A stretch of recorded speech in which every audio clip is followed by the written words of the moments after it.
James is eating lots and lots of vegetables here, and I am too. We're going to talk about the Whispering Wall and the Restraint of Beasts, the Last Red Death, and the Book of Peace. The 5th Book of Peace, sorry. And then we're going to have some almond danishes for dessert. But you know, I'm okay with that because we're having so many vegetables. It's wonderful. I mean, James is having loads of vegetables because he has red cabbage on his burgers and red onions, along with the rest of the stuff that I have here too. And 3 different colors of peppers. And that's why I like it. We didn't get some green peppers, I think, but that's the only way it could have been better. It's 75% of perfection, so awesome. It's still pretty close to perfect as far as. And well, I have a little leftover sort of chai. I mean, I ran out of some of the spices that I need, and some more. It's a cinnamon tea right now, and I don't have anything creamy in it. So anyway, James has an amazing stack of books, so I'm going to have to hurry through mine. So no, I'm just going to introduce them. Okay. Whatever. I might start off with the autobiography of Malcolm X. A lot of these books, like this, I would have finished in 2018, I think. So then I've started again. 2018, September, 29th of September. And did I say that I also gave you asparagus cilantro juice? There we go. Yeah. But, like if the cancer that's inside me knew what was coming, garlic, pepper, broccoli, carrots probably have got some good stuff. And cilantro is probably, mustard's probably not very kind to... medicinal, yes. Yeah, mushrooms might even be, it's hard to say. Anyway, it'd probably just run screaming to... the closest thing to feel comfortable with. But you see, Pauline's eating some pretty healthy stuff there, so it'd probably run screaming to the birds or the cats out in the yard, or whatever. So, The Whispering Wall by Patricia Carlon. Yeah, that's the story started off slowly, so I almost had to decide to start something else. It wouldn't have been an easy book to write, since much of it is from the perspective of a bedridden woman who cannot move or speak, but she listens well and overhears things to build a story around. The story was all right. If you make it through the first half of the book, you'll easily get through to the end. It's a mystery if you like mysteries. So yeah, take your time. You had some notes inside there. You should go through all the notes. It's fine. It looks as though I've got a lot of stuff to do, but I don't want to review this. Restraint of Beasts by Magnus Mills, which is an excellent name. M&M. Yeah. M&M. M&M. Like what is that? By Mathers. What's his first name? Meathead Mathers. M&M. I think that's what it stands for. By page 30, I was going to give up on it. How much does a person want to read about how to build a fence and contractors? Anyway, it was boring, and then the contractors, spoiler alert, accidentally did something interesting. Then the story dragged again. I put the bookmark in at page 70. I know it's only 214 pages, but I don't know if I'll make it. I did enjoy reading the About the Author bit. By page 118, a similar sort of interesting thing happens again. And it has been a while since I picked up the book, nearly a month, so that's how long it took me to get from the beginning to the middle. Ooh. Yeah, because I found it boring. But anyway, I just finished reading the most boring book in the world, which is at the bottom of the stack. Oh, the best one was at the top, so I've arranged them this way. You've had a bad run of books right now, the last little while. So anyway, the 5th Book of Peace by Maxine Hong Kingston. So boring. So this book seems excellent in comparison. How nursery rhymes have changed. Page 193. Let's see what we're talking about here. Oh yes, the book gets fairly interesting at this point. So, she even quoted it to me while she was reading it. Was a framed drawing of a small boy adrift in a rowing boat, and it was accompanied by a nursery rhyme. If Jack comes home at 3:30, then he shall have some cake for tea. But if he's late and won't be quick, we'll beat him soundly with a stick. My dad used to quote that one to us, not just to me. I believe that was one of his little things. Of course, The he believed ending in was corporal interesting too. punishment. So not just the nursery was interesting, but the ending, it turned interesting. I like the part about the electric fence demonstration. Donald's a jerk. And the gang obviously didn't know how currents flow through people. It's also funny that the gang were building such tall fencing with barbed wire on top and weren't given a key to leave the property.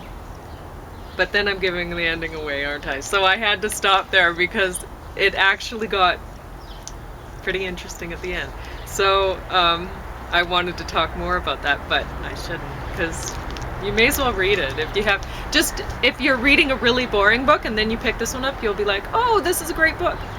But if you read it after an interesting book, you won't think that. So that's why it took me so long to get through that. But this is out of my 4. This is pick number 2. So that's Magnus Mills, M&M the second. Yeah. It's Marshall Mathers, I think it's supposed to be M&M's real name.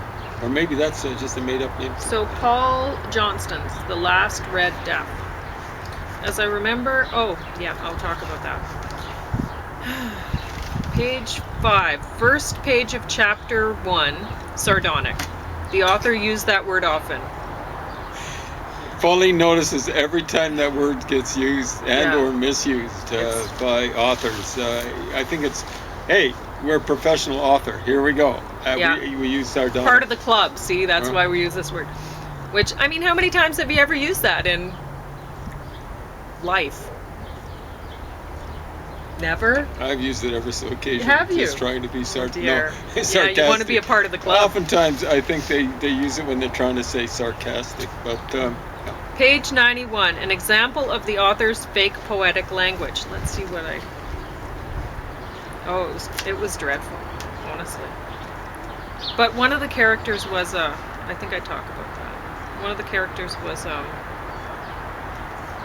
it kind of almost makes it... A vision flashed before her of her father's head being pulled back by the hair, the blade slicing across his throat to release a fine spray of crimson. Nobody, if you watch your father getting killed, nobody says, fine spray of crimson. Really? Honestly? Well, okay. That is so bad. So bad. So bad. Trouble getting into the head of the narrator there. It is not a thriller, stylish or intelligent. On the front page, it's Jeffrey Deaver gave a blurb. That rare breed of thriller. A ripping page turner that is also stylish and intelligent. Ripping? Ripping. Not gripping, ripping. Well, that's more page. of an English sort of thing. Although I think Deaver, see, he's the guy that writes the James Bond sequel to the James Bond thing. Remember? Okay, I haven't read that stuff, maybe. And I think he's kind of faking to be British. I think he's American, but I'm not sure. Maybe so. And this one is a spy novel of sorts. I hadn't realized that there were many communists in Greece in World War II. I managed to get through the book, but I don't know why I bothered. The story got a bit more drama when the child molestation was introduced, but it wasn't even believable, and none of the stories seemed believable. There's still incidentally, there still are there still are communists in Greece. Hey, give it up, you idiot! Greece has finally, turned the corner on its economy because it's turned away from, partly because it's turned away from you idiots. Also, hopefully, partly turned away from the fascist idiots too. Anyway. The Fifth Book of Peace by Maxine Hong Kingston. So bad. Page 8. I've never heard anyone call American elms Chinese elms. I have heard a few people refer to Siberian elms as Chinese elms, though.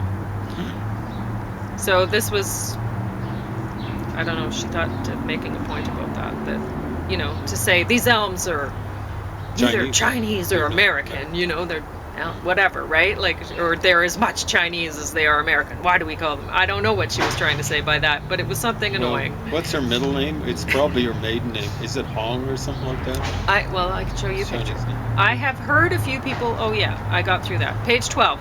Aren't all flags really battle flags? Oh, perhaps not the Tibetan prayer flags.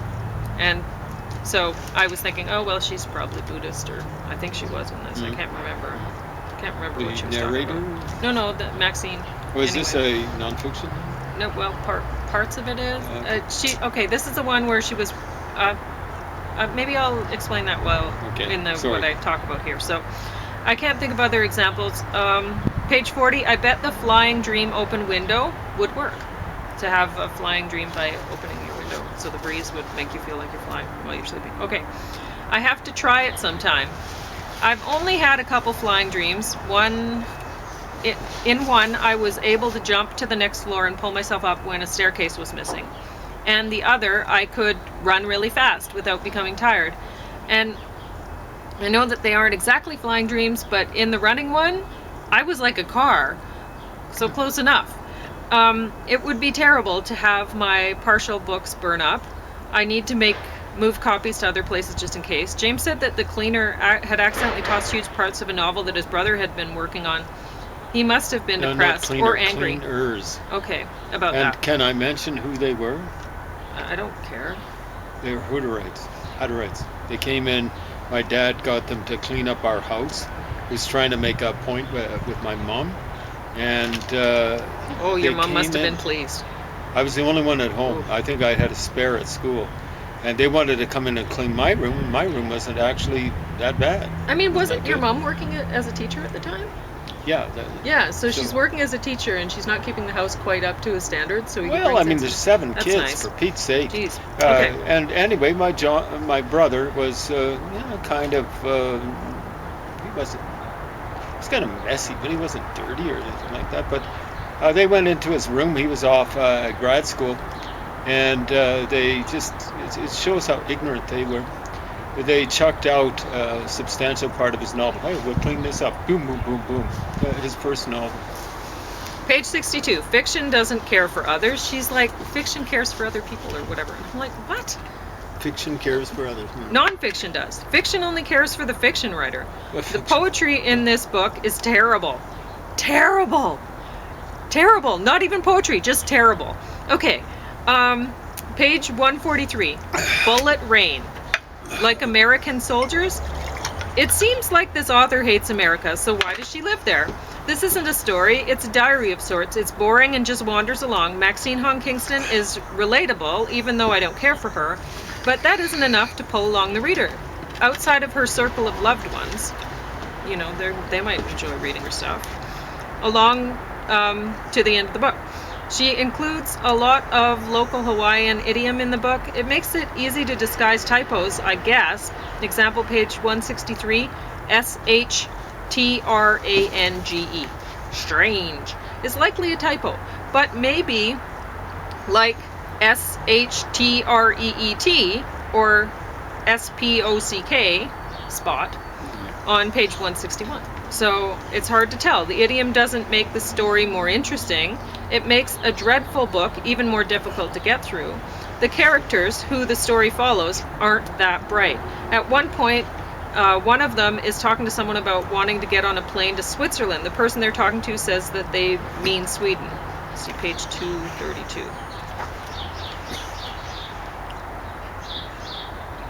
What sort of nationality was the person saying strange and street? I'm guessing it's I'm guessing that's Hawaiian. I don't know. Anyway, Sweden. You mean Sweden. What about Canada? The one-way plane ticket to Canada would be cheaper than to Sweden. Is Sweden in Switzerland? Is Canada next to Sweden? Tana drew a map of the world and informed the men and her son. Here's Hawaii and here's the mainland, the Beach Islands, South America and North America. Big Island. Huh? Oh, big. The big island. I get it. The U.S., Canada, and Mexico, we're parallel to Mexico and almost Vietnam. And on the other side of the Atlantic Ocean is Europe, and up north in Europe is Scandinavia. Sweden is right here. Switzerland is down there. It's Sweden that has been harboring evaders of the war. So there's that. Page 241. I don't know if I'm supposed to go to that page now.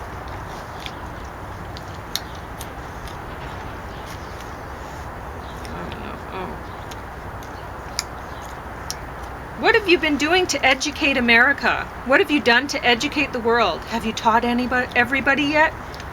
The Chinese idiom for everybody is big family. Have you taught the big family yet? Anyway, it seems offensive that this woman subconsciously thinks she's educating America and consciously seems to think that she has the skills to do so. I mean, she is literally educating. She's getting paid as a university professor. University of California, Berkeley.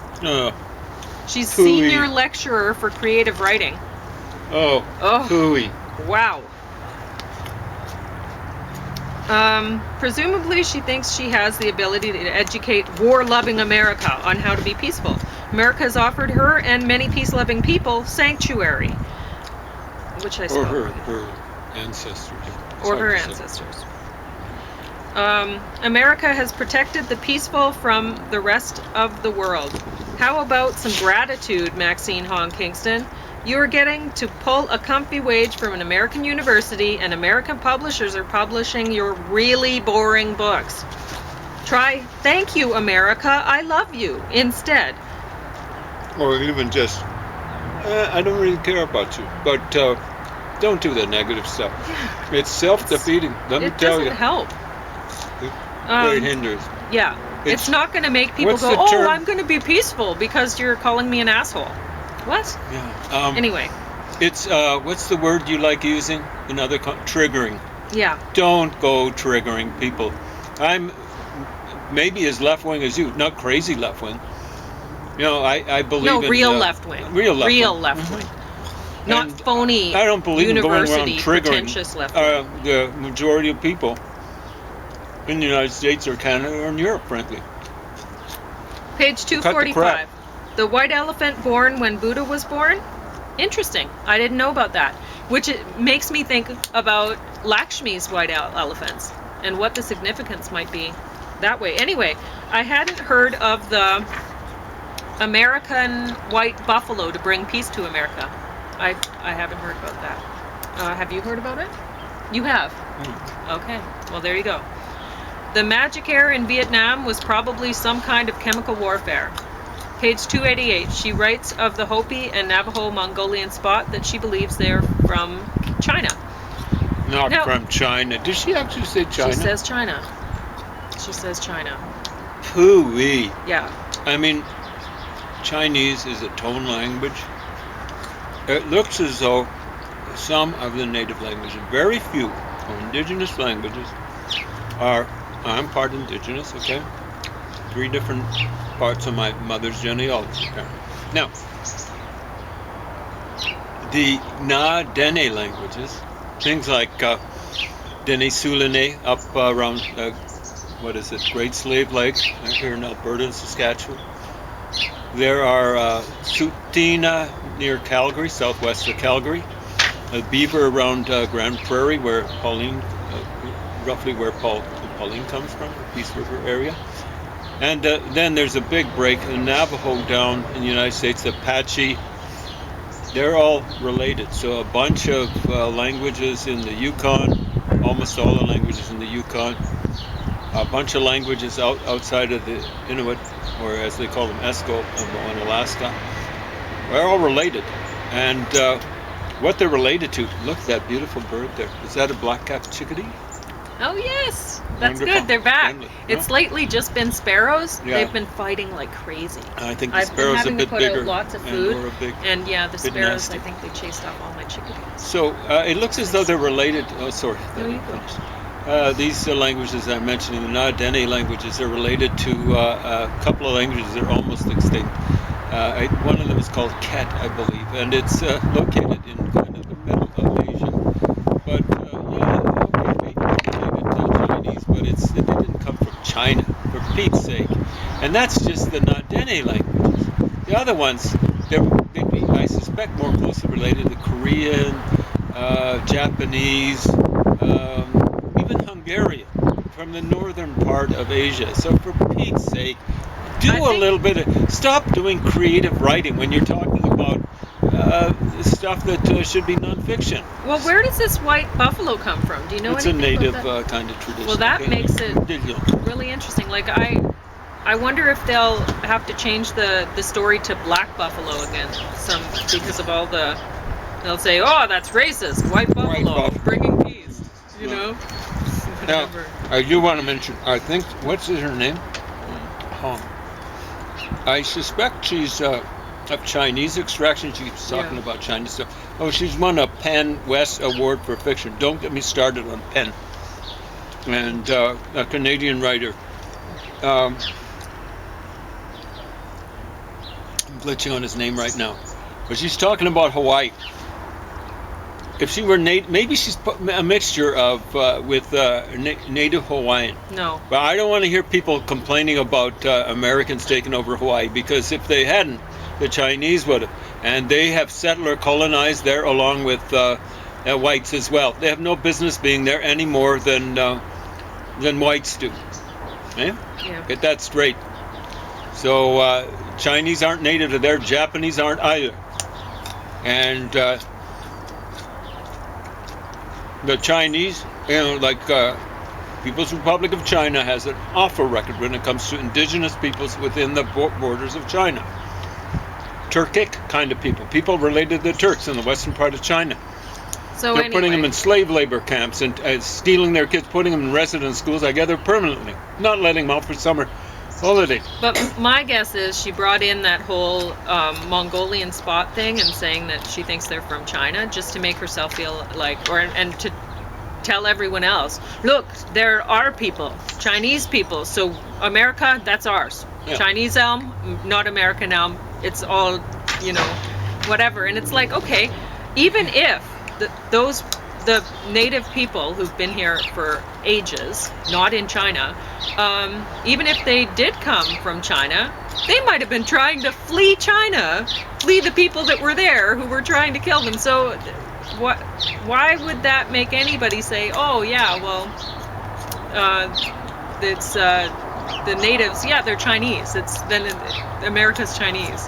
Or whatever. I mean, it's ridiculous, right? The Han Chinese have a horrible record of settler colonization, even in almost my lifetime. Well, in my lifetime, your Pauline's lifetime, but starting a little bit before I was born. But anyway, maybe I'm just feeling this way about her, because honestly, by this point in the book, I was like, oh, I can't stand this author. I can't stand her book, and whatever. So maybe I'm just reading too much into things. I don't know. But anyway, the only thing I enjoyed about this book was the picture of the author. She has pretty hair. Oh, and I enjoyed having finished it. Reading it was so torturous. This book is a war crime. When the author's father's funeral saved her from burning in her house fire, that's what her mom said. Her mom said, okay, well, you were at this funeral and your house burnt down while you were at your dad's funeral. Well, that was your dad protecting you from getting burnt down, right? So that's great. And I think her father may have been trying to save the rest of the world from having to read her book by having a fire consume it. This was the most boring book I have ever read. Ever. I've read a lot. You've noticed probably I have a lot of reviews on here. And I've pretty much always been this way, so I've went through a lot of stuff, and this is the worst one. Okay, the only peace that could possibly be found here would be a peaceful sleep, because it's the 5th book of peace, and I don't know, anyway, you know what, I don't even want to think about it anymore. It's not worth my time. I'm going to read it because oh my gosh, why? Because I read horrible stuff. How much time we've got? 2 minutes, or is it? You have 4 minutes. 4 minutes. So the person I was thinking of involved with Penn is Michael Ondaatje. I gather it was like 200, 250, maybe 200 people who signed a petition. Penn actually came out in support of the poor folks that were involved with Charlie Hebdo. Now, people were going around saying after Charlie Hebdo, we are all Charlie Hebdo. No, I think a lot of people in the world aren't. And that's not just people who support Islamic fundamentalism.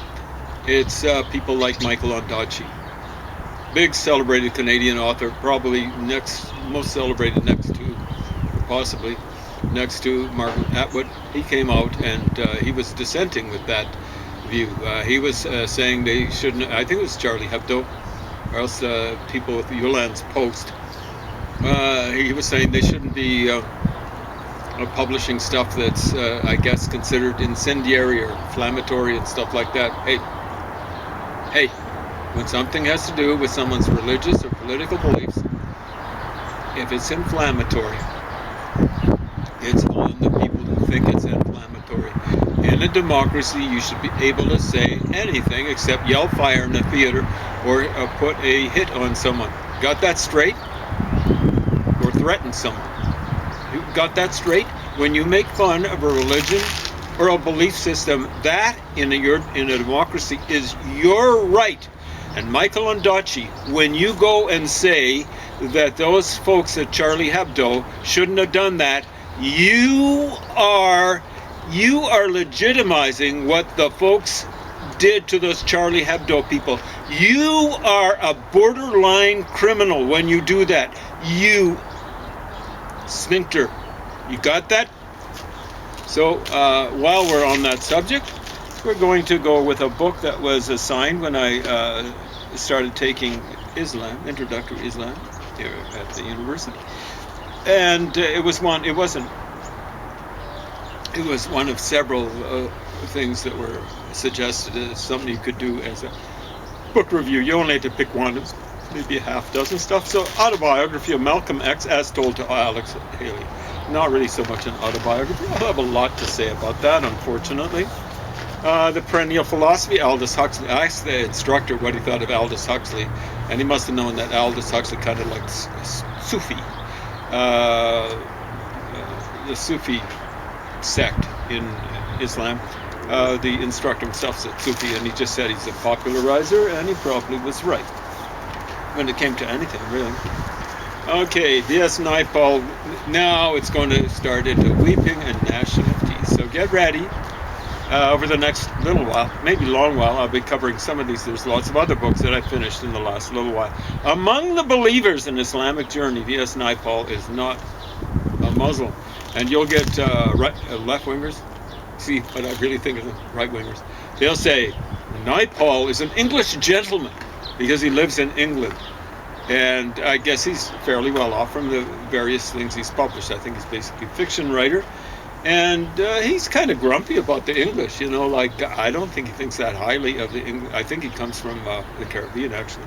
I don't know what his ancestors were doing there. You know, they were settler colonialists. But they're not native to the Caribbean. For you, some of you people that aren't that well informed, that's East Indian people, South Asian people, whatever you want to call it. And they don't belong in the West Indies, strictly speaking. I don't want to see them ethnically cleansed out of there.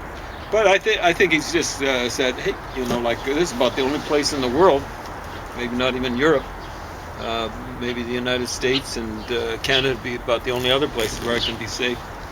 Now get ready, weeping and gnashing of teeth. This is a guy, this is not his real name apparently. He has to protect his identity. I wonder why. Anyway, the Islam and Islamic terrorism. Ibn Warwick. I'll be reviewing another book of his called Why I'm Not a Muslim. I ran across that one in the instructor's library at the university here, and he was saying it was an awful book. Interesting. When I read it, it didn't seem that bad. I mean,